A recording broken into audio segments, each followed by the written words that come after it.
The United States and Venezuela are on the brink of a confrontation that could become one of the deadliest conflicts of this decade. Off the coast of Venezuela, the U.S. has deployed 3 guided missile destroyers, a nuclear-powered attack submarine, and thousands of battle-ready Marines.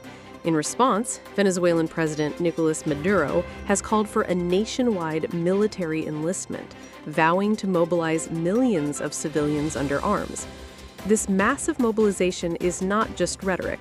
Maduro claims up to 4.5 million members of the Bolivarian militia are ready to defend the country, a staggering number almost 3 times larger than Russia's troop mobilization in the full-scale war in Ukraine. The stakes have never been higher as both nations prepare for a potentially violent showdown. At the heart of this escalating tension is the war on drugs, and specifically, the battle against fentanyl, a synthetic opioid far deadlier than heroin. U.S. officials accuse Maduro of colluding with powerful drug cartels that flood American streets with fentanyl-laced cocaine, fueling an epidemic that kills tens of thousands every year. The U.S. has even offered a $50 million bounty for Maduro's arrest, the highest reward ever put on a sitting Latin American leader. This conflict is deeply rooted in decades of mistrust and geopolitical rivalry. Venezuela, home to the world's largest proven oil reserves, has been a major player on the global stage since Hugo Chavez rose to power. Chavez positioned himself as a fierce opponent of the U.S., building alliances with countries like Russia, China, and Iran, and using oil as both a political tool and a lifeline. Since Nicolas Maduro took over in 2013, US-Venezuelan relations have been defined by sanctions, propaganda, and attempts to isolate the Maduro regime. The U.S. carved out the toughest sanctions ever, aiming to starve Venezuela's government of funding. Yet, despite economic collapse, deep humanitarian crises, and international pressure, Maduro remains in power thanks to his loyal military allies and support from strategic partners like Russia and China.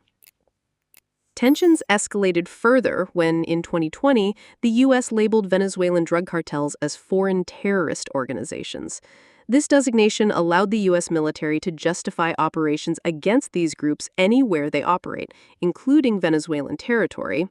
The recent U.S. naval buildup in the Caribbean officially targets narcotics trafficking, but sends a clear message of strength to Venezuela and its allies. For Venezuela, the fear is real. The country's military, though weakened, remains significant. Maduro's militia claims to be vast, and there are reports of cooperation with Colombian guerrillas and possibly other non-state actors. A confrontation could quickly evolve into a complex, protracted conflict with dire consequences for Venezuela's 30 million people and the broader region.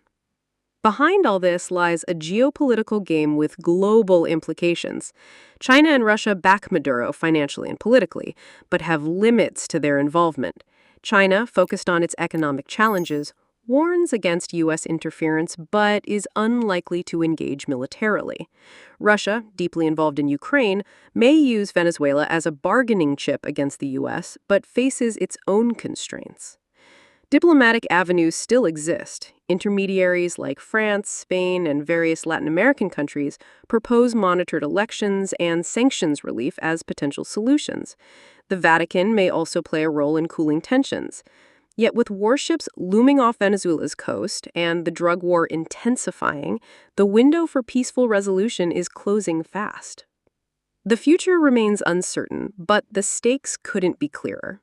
A clash here would not only devastate Venezuela, but ripple across the Americas, intensifying migration crises, destabilizing neighboring countries, and further entangling global powers in a high-stakes geopolitical chess game.